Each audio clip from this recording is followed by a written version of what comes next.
The final scoreboard for the championships, which finished at the weekend, tallied to show the overall winner from more than 200 boats was an all-girl crew from the Central Coast North Lake High. Holly Norris, Jodie Cook and Sabrina Vandersteen sailed a 14-foot Corsair to victory. A Sydney schoolgirl, Heidi Gordon, led the Division 1 sailors. Michael Lancey from Newcastle High, sailing a Pelican dinghy, won Division 2. Belmont sailors Ben Vaughan and Mark Skelly took the Catamaran division, with Jason McGlashan from Port Macquarie not missing a beat in the sailboards.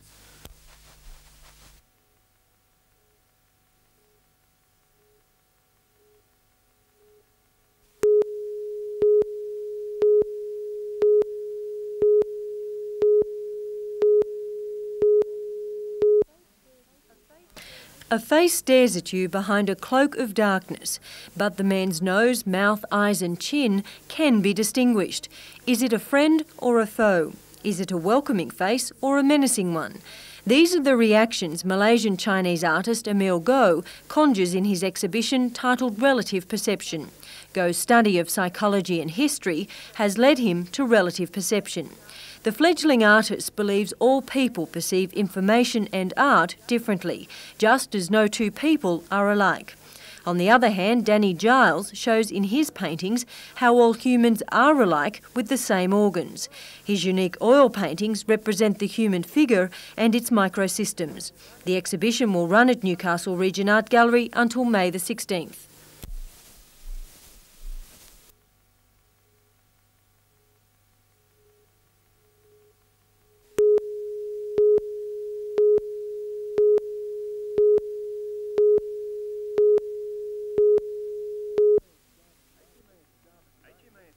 HMAS Jervis Bay is steaming up the east coast tonight under the command of former Georgetown boy Glenn Curran. It's the 40-year-old skipper's first major command after a career spent on destroyers, patrol boats and serving an exchange stint with the Royal Navy in the United Kingdom. As well as a crew of 110, the Jervis Bay has 40 midshipmen in training. They'll accompany the ship as far north as Cairns. The Jervis Bay will meet up with HMAS Tobruk already in Mogadishu in mid-May. The two ships will transport elements of Australia's peacekeeping force back home in late June. I'm keen to have a successful deployment, and by that I mean a safe and happy deployment and safe return to Australia of all the Army's equipment. Commander Curran is married with 2 children. His parents, who live in Newcastle, travelled to Sydney to see the ship off. As the Jervis Bay pulled away from the dock with its new skipper, a large learner driver's L plate was reported hanging from the stern.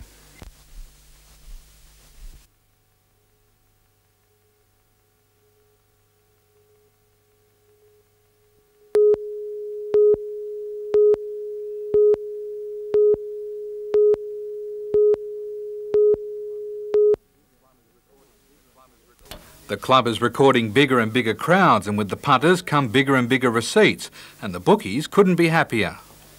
Our on-course average is around about 2.5 million, which is pretty close to the mark. And our bookmakers thrown in, they were holding in excess of $1 million per meeting. The board bit the bullet some time ago and spent close to $1 million on improving track drainage and public facilities.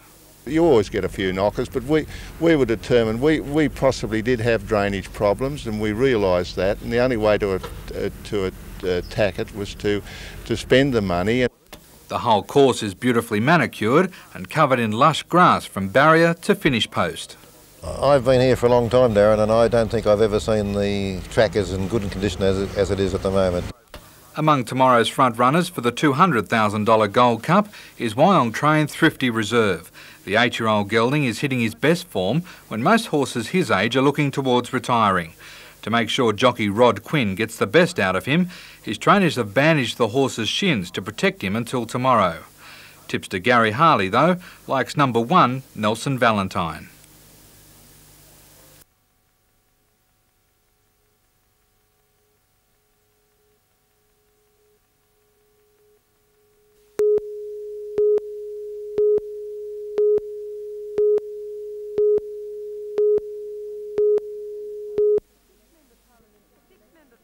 A 6-member Parliamentary Select Committee met twice today to assess the commercial viability of the bid by a group of 50 miners to lease their now idle Newvale colliery, closed by Pacific Power late last year. The committee considered new information from Pacific Power concerning a miscalculation in figures revealed last week. It was estimated Pacific Power had overstated the cost of the Nuval lease by between $3 and $5 million. Despite this, Pacific Power still believes the miners' offer isn't viable. Committee member Andrew Humperson claims to have found a further $500,000 discrepancy in Pacific Power's figures. This evening, the committee has called for information from a representative of mining consultancy company Sinclair Knight and Partners. It's hoped a decision will come by the end of the week. Catherine Lamond, NBN News.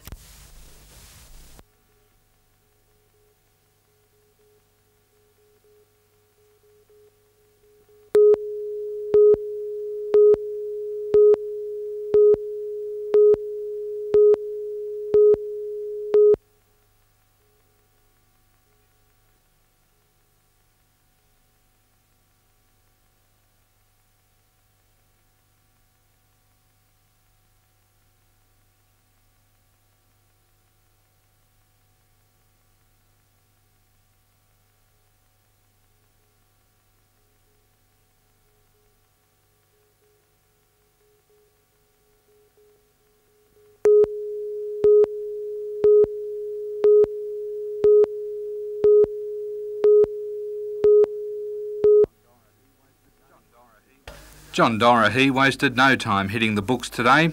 He's got to wind up his business ties and get accustomed to becoming a full-time coach. But he does admit the thought of handling the reins of the most successful club in league is daunting. I really haven't come to grips with the fact that the appointment's been made, but I guess it'll slowly sink in when I have to make these preparations to go over. Dorahy came to Newcastle 18 months ago and has been the Knights' helping hands. He only applied for the Wigan job when Australian John Money decided to switch to Auckland. Dorahy's appointment continues that strong Australian connection. The game out here offers certainly the professionalism that Wigan expects now, and they also expect someone who's going to offer them something of similar ilk to what they've probably had previously in both John Money and Graham Lowe. It's unclear when he will finish up with the Knights, but he is due in England by early August. Darren Curtis, NBN News.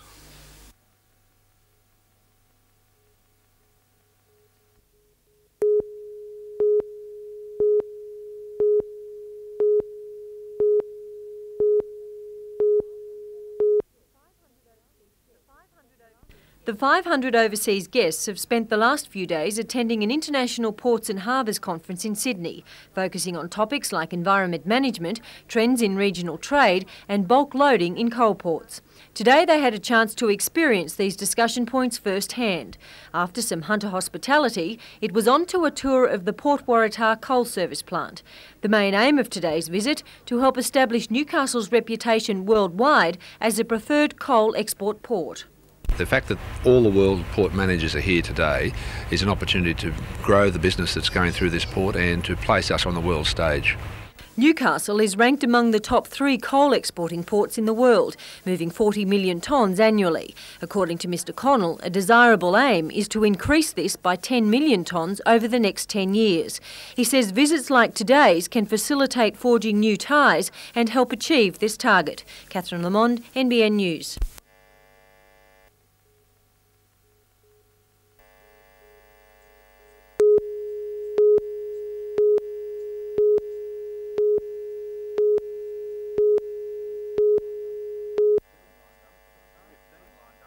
$15 lined up for the start, most of them at quite reasonable odds.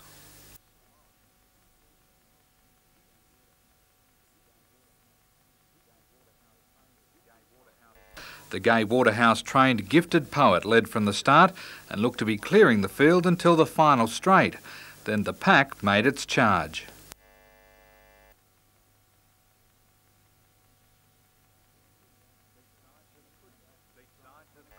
Beachside just couldn't match the strides when it counted. Peter Hutchinson rode the 6-year-old mare home to pay $16 and $4.20. The Quinella paid $58.90 and the trifecta a nice $839.60. Tomorrow the Gold Cup Carnival continues at Gosford and tipster Gary Harley likes number 8 in race 6, the Pace Setter Stakes.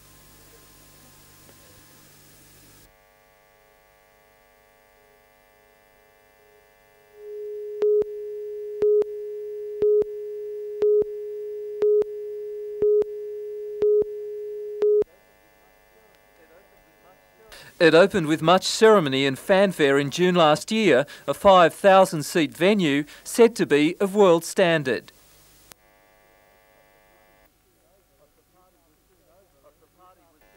But the party was soon over and the Newcastle Showground and Exhibition Centre Trust came down to the hard facts of paying off a $12 million loan to the state government. In the first financial year, interest repayments hit the $500,000 mark. Chairman of the Trust, Jim McGeechy, says income has been well down on projections. With the recession, the big acts are steering clear of regional centres, sticking to capital cities. Nobody in their wildest dreams would have thought we'd go as far as down the hill financially as we have. The situation has become so serious it's estimated the Exhibition Centre Trust won't be able to finance its loan repayments after June. The Trust will now meet with state government officials to try and get some help. And they're quite prepared to talk to us, and I'm quite sure that we'll get assistance and we'll trade ourselves out of this, and Newcastle's got a venue they can be proud of. The Trust says the centre is well run, employing up to 250 people. Meanwhile, the member for Waratah, John Price, has put a question to Parliament asking why Treasury loaned such a large amount of money to build the centre. Peter Ryan, NBN News.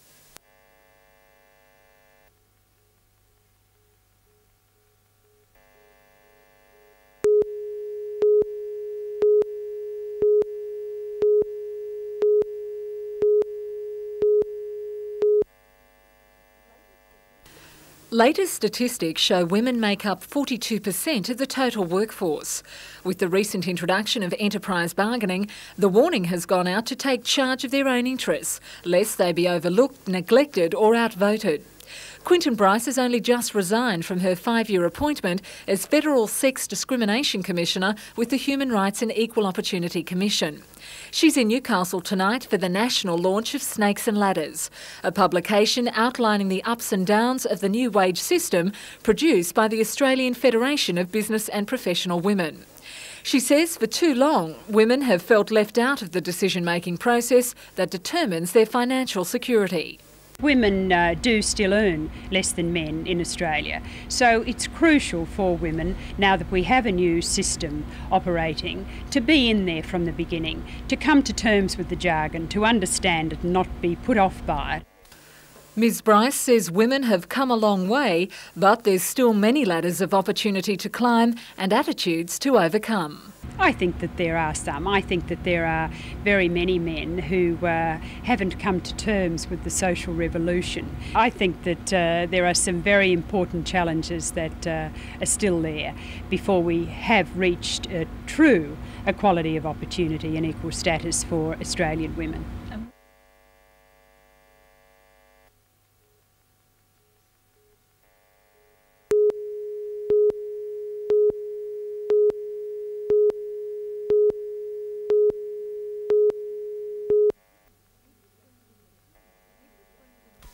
This is Brendan McCalmont and his dad Alan. He could be any 7-year-old enrolled in any school who's a little bit different from other children. Brendan suffers from attention deficit disorder, a neurological problem that affects his coordination and the way he walks, making him the target of bullies. The kids won't forget it, and one day a boy banged me into the wall, removed my head, he went bang, bang, bang. For Alan, the problem starts when he drops his son off at the school gate. I'm fearful that he'll be waylaid somewhere between where I lose sight of him and he gets to the classroom. That's happened a couple of times. It seems as though it's going to be all right today. Alan has enrolled Brendan in 5 different schools during the past 2.5 years. He says the lack of protective action from school principals has allowed bullies to be selective. It seems to be children who are brighter than the average, children who have disabilities, and children who are quiet. If they get a hit and they don't respond, they'll get plenty more hits. Alan is forming a support group and says he's received dozens of phone calls from parents of other victims. A child with asthma was accused of being a drug addict and beaten about it. A girl with epilepsy was punched and beaten in the stomach. Last night there was a girl, 15, 16. Her back's been damaged, probably permanently, by beatings from other girls at the school. There's a can of worms out there, and I think it should be opened, and I think those people should be given a chance to air what's happened to them and their children. To help combat aggressive behaviour, the Education Department has introduced various support programs. It's even preparing a specific policy on bullies. But education chiefs concede the students' protection is the ultimate responsibility of the school principal. It is the principal's responsibility to deal with that. If that doesn't occur, then the principal is really failing in his or her duties. But for Brendan, the battle continues. I've really been surviving, and if I really had friends, I'd have friends and have a happier life, except surviving is all I can do. Surviving.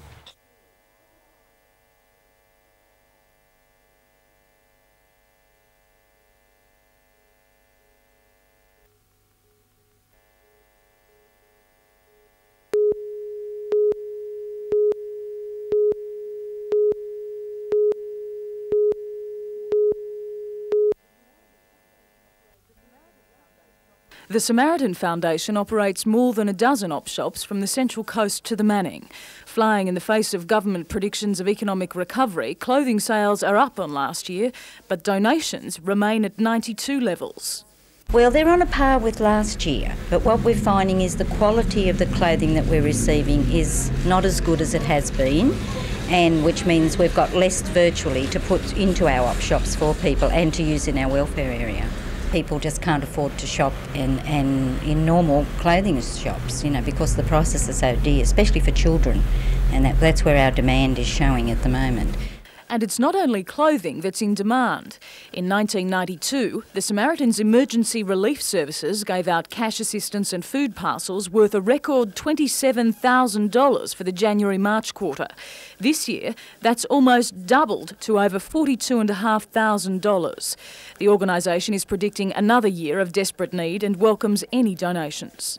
We have our yellow Samaritans clothing bins at every Anglican church within the diocese. They can also leave donations at our op shops and our central warehouse at Cardiff.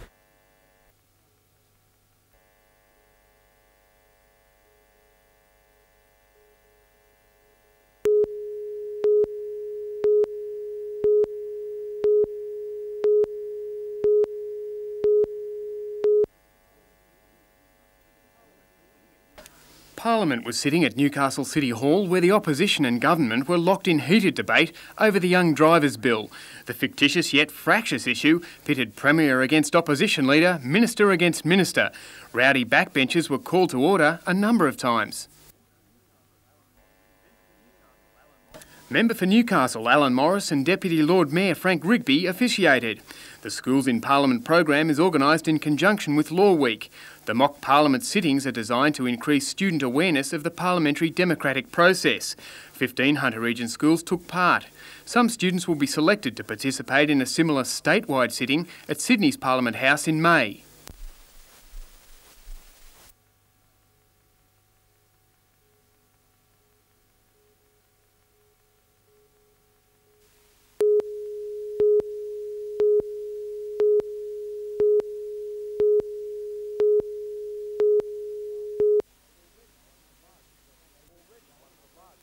Already one of the largest operators in the Upper Hunter, Saxon Vale Coal is seeking to expand with a proposed underground mine near Broke.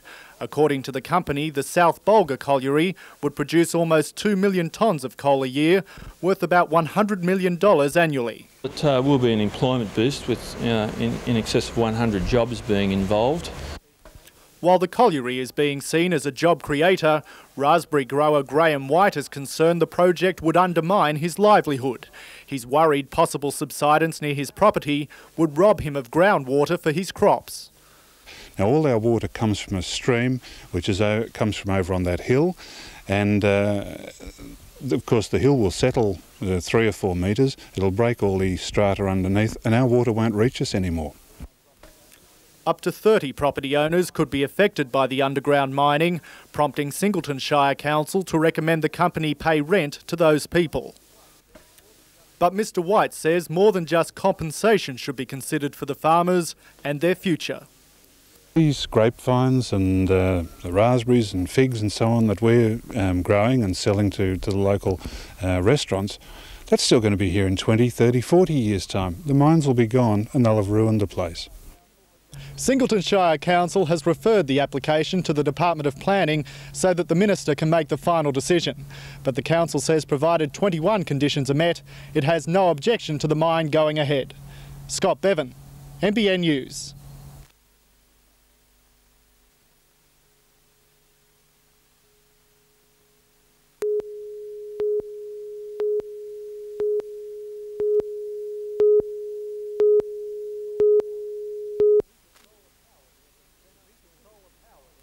Meet a solar-powered Ayrton Senna, Singleton style.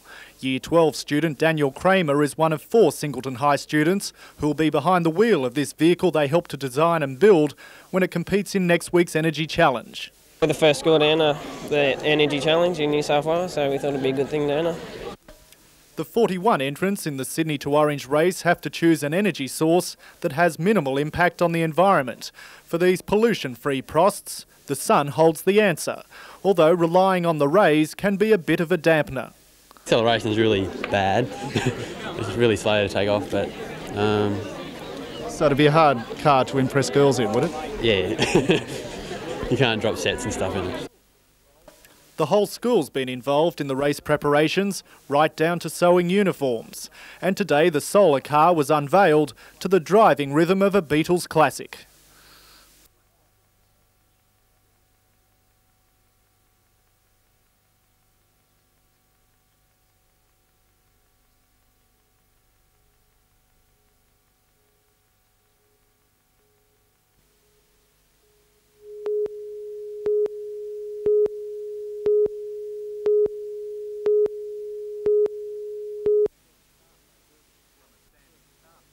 From a standing start, they hurtled towards the first buoy flat out. The crush at the turn can create a few problems, especially when push comes to shove. By the time they've racked up 4 laps, the water is that choppy it looks like it's boiling. And for the novices, those waves can mean an embarrassing start to the sport. Each ski is worth around $10,000. To get it tweaked up adds an extra couple of grand, but the added horsepower isn't any good unless you're prepared to use your body.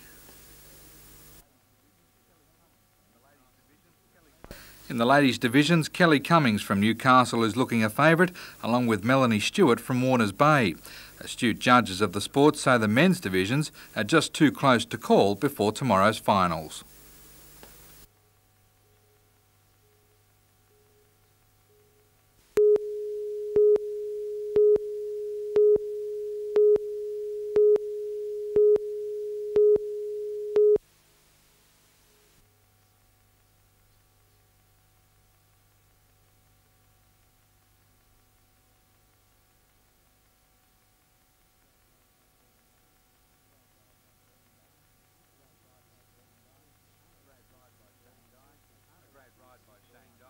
A great ride by Shane Dye. He hardly had to use the whip at all in those closing stages.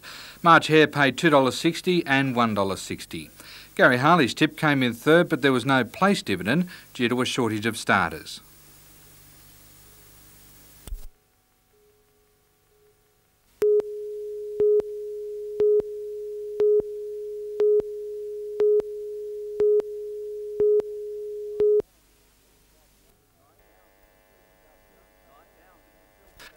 Night Out is a film about young homosexual men living in fear in Melbourne. It's the story of violence against a minority group, how gay men are terrified to report crimes, worried about repeat attacks, also believing police simply don't understand. We have cases of people being harassed in their homes and places being defaced with paint and sign writing and everything, so it's got to stop. In a case in Sydney, a young man charged with murder admitted to 70 to 100 separate bashings of gay men. Not one of the victims reported an attack to police. The movie is on tomorrow night at Pump nightclub in Newcastle's Hunter Street West.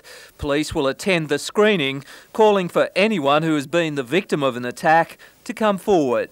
We've got to get them to know and to realise that we're responsive to their needs. We've got police that are trained to look after their needs and to treat them with sympathy and with care and compassion. And if we can get that message across, then we'll be able to do something to assist them.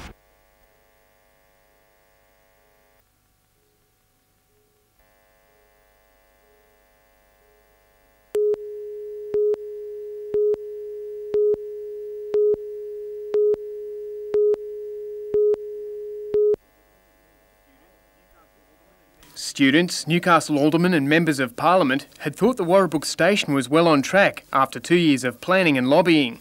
That was until the Transport Minister informed the member for Waratah, John Price, that on the advice of his department the station should not proceed.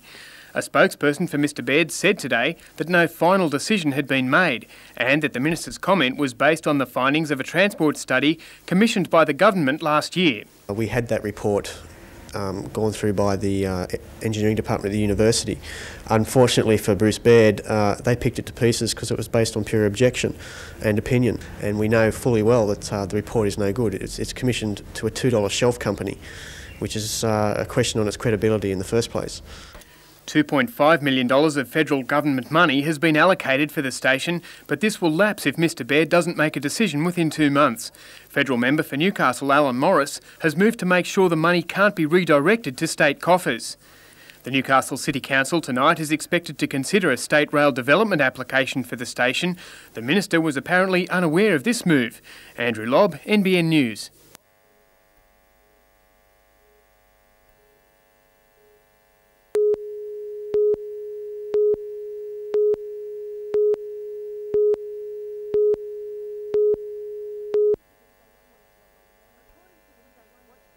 According to the state's watchdog on dam safety, 21 dams in New South Wales are dangerous, including Grahamstown Dam east of Raymond Terrace and Chichester north of Dungog. The danger rating refers to the capacity of a dam to endure the worst probable storm and protect downstream residents and property. A rating under 0.5 means the dam is very hazardous. Grahamstown's rating of 0.35 means it's capable of only handling a third of the rain that falls during a peak maximum flood. That's a hypothetical situation, and we've got to appreciate that it's an extremely remote probability event. And if that sort of rainfall occurred in Grahamstown, then the whole of the Hunter Valley and the Williams would already be in a massive flood. And the probabilities of the occurring are millions, beyond 1 million to 1. For either Chichester or Grahamstown Dam to exceed their limits, storms 10 times as heavy as the 1955 Maitland floods, where half a metre fell in 1 week, would need to occur in a shorter time space. To ensure both dams are capable of meeting the worst conceivable storm, the Water Corporation is upgrading and strengthening their dams, aiming to bring their safety rating to above 0.8. Chichester Dam is probably 5 times as safe now as it was when it was built, because we spent about $25 million to strengthen and increase the spillway capacity back in 1984. And within the next 12 months, a multi-million-dollar expansion of Grahamstown Dam will begin.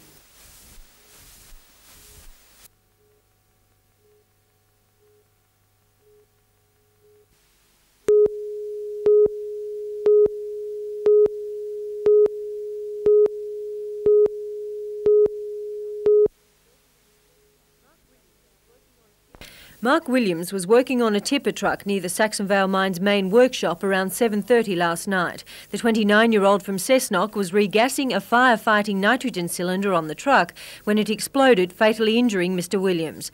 Police and ambulance were called in. The maintenance worker was taken to Singleton District Hospital, while the Westpac rescue helicopter was diverted from another accident with the view of transporting Mr Williams to John Hunter Hospital. However, he died before reaching hospital. Mine inspectors are investigating the incident. It appears too much pressure may have been exerted on the gas cylinder. Meanwhile, the Westpac rescue helicopter continued to John Hunter, carrying a 31-year-old motorcyclist who suffered minor leg injuries after his Harley-Davidson hit a kangaroo late yesterday afternoon. Michael McIntyre was travelling from East Gresford to Singleton when the accident occurred. He remains in hospital in a satisfactory condition. Catherine Lamond, NBN News.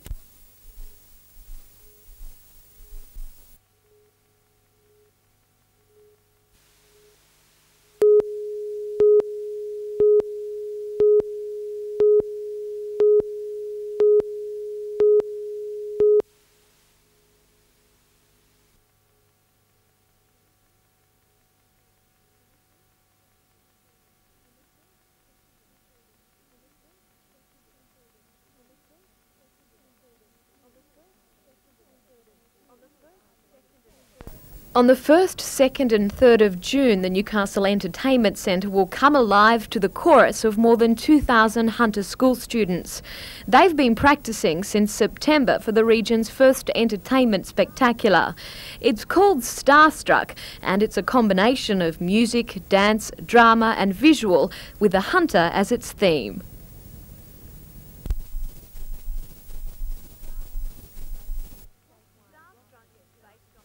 Starstruck is based on the statewide Rocker Stedford. It's costing the Department of School Education around $230,000 to produce, and more than 500 staff and parents are involved. It's enormous, but it's enormous fun because we're giving the opportunity to so many children. The next full rehearsal will be held at the end of May, the day before the extravaganza opens. Most of the practising is done at school. For those students involved, it's an unforgettable experience. I think the main thing that the children get out of it, and the teachers, is this feeling of teamwork and cooperation. What it takes to put on a show goes far beyond what you see the performer when he actually stands out there and does his bit. And I think they learn that. It's an amazing, good feeling.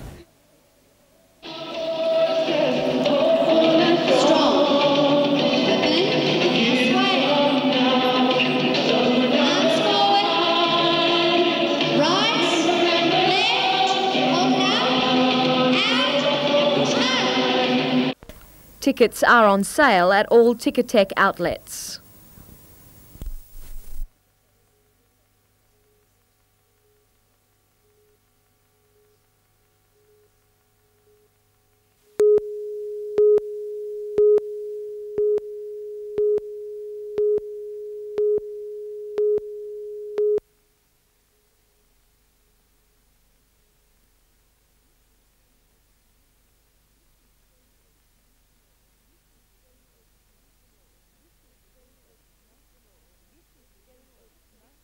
This is Steady Eddie, zits and all. He's a journalist's nightmare. Almost everything he says has a punchline. How old are you? I don't know. How old are you? Well, it all depends. On what? You tell me and I'll tell you. No, you tell me first. In our studios, explaining just why he didn't let cerebral palsy keep him away from comedy, he showed the style that's managed to make him Australian comedy's hottest property.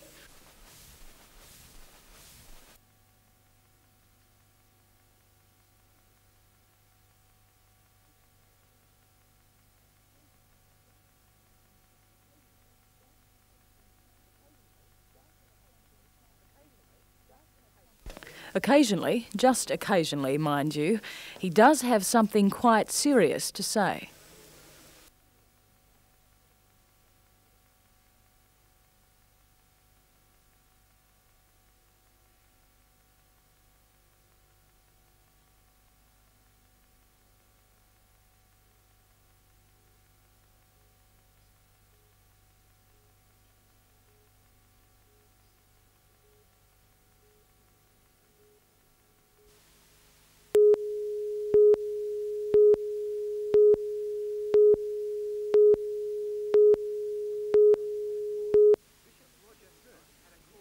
Bishop Roger Hurft had a calling from the Anglican Diocese of Newcastle, which asked him to become its bishop. The affable 44-year-old Sri Lankan was the popular Bishop of Waikato in New Zealand, and believing it was God's way of telling him to move on, came to Newcastle with his wife and 2 children. Bishop Hurft's racial background and relatively young age surprised many he meets. It certainly stunned me when Newcastle, who hadn't really seen me, went ahead and elected me. So there's always that element of surprise, and yet a sense of an acknowledgement that, I mean, in God's sight, God treats each one of us with the same reverence. Roger Hurft first became a bishop at just 37 and felt that someone had made a mistake. He even surprised the Pope. When he first set eyes on me in New Zealand in '87, took one look at me when I was introduced by the Archbishop, and he said, "Oh, too young to be bishop." The bishop's enthronement will take place in the cathedral next Thursday night, and from then on he'll be getting on with the challenging job of being a church leader. Those challenges will always bring with it some amount of difference, and I don't see that as as bad or negative. I see that as how we respond to that as being critical to the gospel we believe in.